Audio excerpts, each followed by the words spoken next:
50 years, China has transformed itself into one of the richest countries in the world. In fact, they have the second highest GDP. How is it that the People's Republic of China, ruled by the Chinese Communist Party, yes, communist, has managed to survive and succeed where others like the USSR failed? I mean, China has 10% of all millionaires. Are they really even a communist country? The short answer is sort of. Communism means complete public ownership, so millionaires shouldn't be possible. The long answer is more complex and requires us to discuss a bit of history first. This guy is Mao Zedong. He was born around the end of the 1800s to farmer parents. He left home around 17 and soon started out as a small leader in the growing communist movement in China. Various stories of his prowess in combat and leadership abilities formed a cult-like following that eventually pushed him to the top of the ranks. Mao was obsessed with ideological purity and absolutely did not tolerate dissent. He started two movements. First, the Great Leap Forward, which ended with a catastrophic famine and a dire economic crisis. The next movement, known as the Cultural Revolution, was essentially a type of ideological cleansing. The objective was to rid the country of old customs, old culture, old habits, and old ideas. Gangs of school children would roam the streets in the name of Mao to punish the elderly and intellectuals. It was like the Chinese Clockwork Orange. Basically, Mao was responsible for a lot of people dying and an economy on the verge of collapse. All typical consequences of communism. All of this would make you think that the Chinese would hate Mao, but instead he is treated like Chinese Jesus. In fact, they built him a shrine where his preserved corpse is placed inside of a glass coffin. His final resting place, the mausoleum of Mao Zedong, is still a very popular tourist destination. After Mao's death in 1976, it was clear to everyone that things weren't working. The economy was in shambles. However, his godlike status meant that the Communist Party was still quite powerful. 1978, 2 years after Mao's death, saw the rise of Deng Xiaoping. While Deng was a loyal communist, he disagreed on some core economic principles with Mao. Mao saw economic development as something that could only be achieved with ideological and cultural purity. Deng thought it was more about economic freedoms through self-interest. Let's discuss how Deng climbed the ranks. He was born to an affluent family that was able to afford Western education. After his studies, he returned to China to join the Communist Party. Except, like I mentioned before, he did not fully agree with Mao. Clearly, this got Deng into trouble with the regime, and he was booted out around 1967 by Mao fanatics. However, after a bit of struggle, he was back in power in 1977, and around this time, given the fact that Mao was dead and China was in economic disarray, he had the political winds to enact his change. He was there to shake things up, not all of it for the better. For example, he was part of the administration responsible for the infamous one-child policy in China, designed to decrease the population, where some people were punished quite harshly for violating the rules, like forced abortions or made sterile. Also, since parents were forced to only have one child, many preferred that one child to be male. This really messed up the male-to-female ratio, where there are more males since undesirable female babies were either aborted or worse. But his policies were not all bad. In terms of economics, going against communist principles, going against Mao principles, Deng allowed farmers to have control over their harvest and profits. This pretty much instantly led to higher crop yields. He also loosened central government control over factories and actually allowed managers to determine optimal production levels with respect to profits. How novel. Clearly, Deng was shifting away from the rigid Mao communist principles and towards a more Western-style capitalist economic system. Deng's entire philosophy was that people are motivated by self-interest. If that sounds familiar, it's because it is basically a direct quote from Adam Smith, the father of modern economics. That is the MO of most capitalist countries. His economic reform did not just stop at the domestic level. During Mao's reign, China was much like North Korea, a closed-off country with limited to zero foreign trade. It is pretty much incontrovertible that free trade is a win-win situation for nations. It allows those with specialized skills and/or resources to find buyers willing to pay more for their goods across borders. Deng opened up China to foreign investments, which, due to the cultural Maoist principles of ideological purity, was previously unthinkable.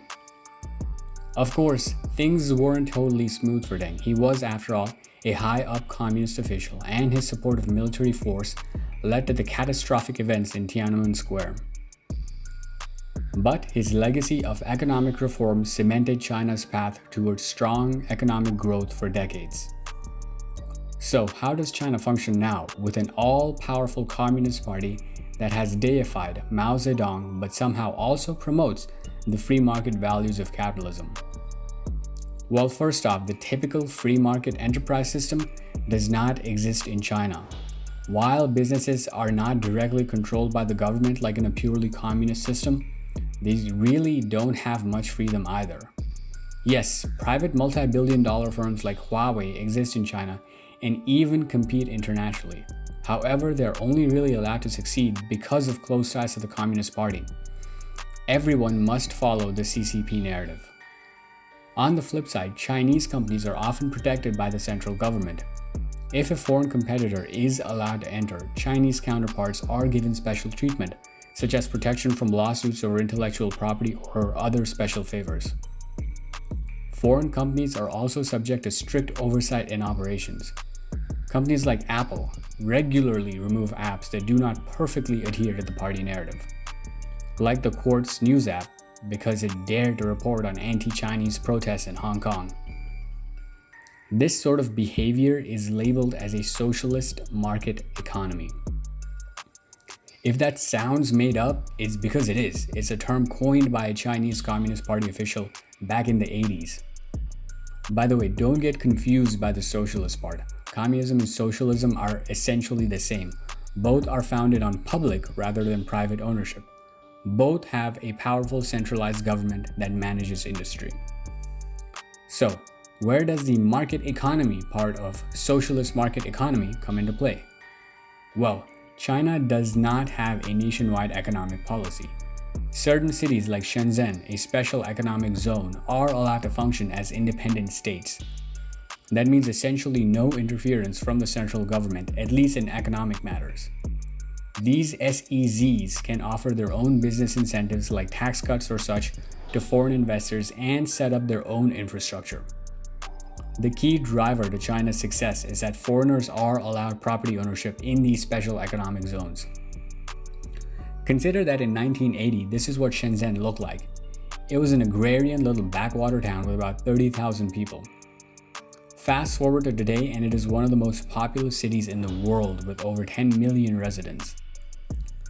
These SEZs are the backbone of the Chinese economy, contributing about a quarter of their GDP, nearly half of all foreign investment, and are responsible for 60% of China's exports.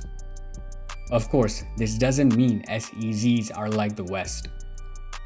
While the financial system is certainly skewed towards Western-style free market economics, social policies are the same as the rest of China. But still, investors are willing to bend backwards to enter the Chinese market. For example, every year a limited number of movies are selected to enter China. Before a film is selected, it must be reviewed by the CCP to make sure it conforms with the party narrative. For example, the original backstory of Doctor Strange has the Ancient One as a Tibetan. Strange was also supposed to go to Tibet, not Nepal like in the movie. This massive rewriting of the plot was done only to appease China, the hostile nation currently occupying Tibet. But it's worth it because those dozen or so films that do enter are handsomely rewarded with a middle-class market of more than 400 million citizens. The Chinese market is essentially a gold mine. The CCP knows this, foreign companies know this, and that's why obvious moral issues are pushed aside. Even Google, after it was forced to leave in 2010, spent years trying to get back into China. They developed special censored search engines to please Communist Party officials and are still trying to build AI tools around CCP policies to get a foothold. What is the future of the Chinese economy? China faces modern problems. It has one of the largest middle-class populations on the planet. Economic growth is slowing, wages are rising, all of which is a signal that they need to shift away from a manufacturing economy. Plus, as education levels rise, they are at risk of having their best and brightest leave for better opportunities.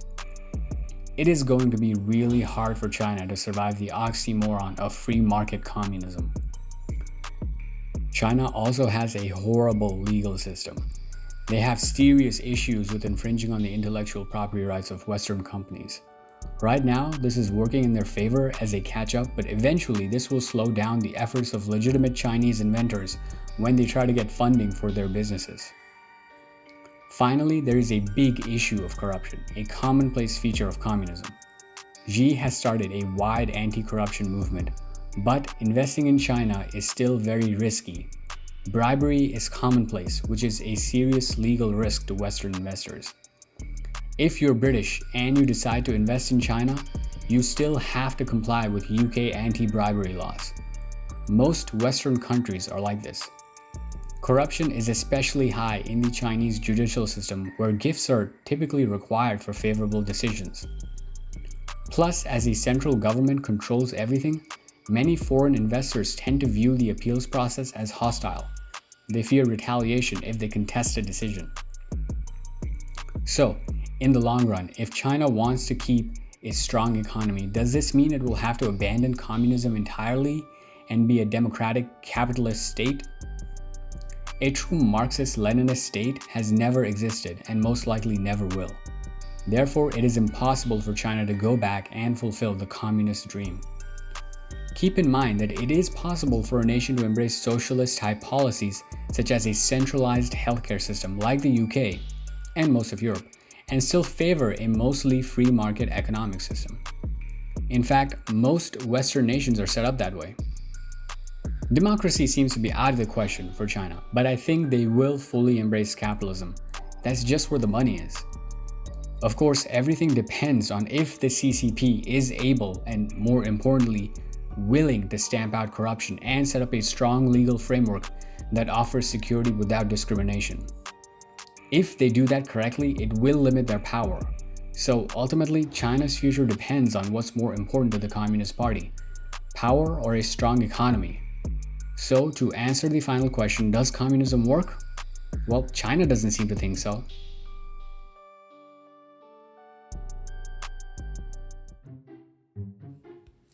Back when Mao was still around, he had this great little book of personal quotes, the Little Red Book. Here are some gems. To read too many books is harmful. I am a lone monk walking the world with a leaky umbrella. You can't be a revolutionary if you don't eat chilies. Political power grows out of the barrel of a gun.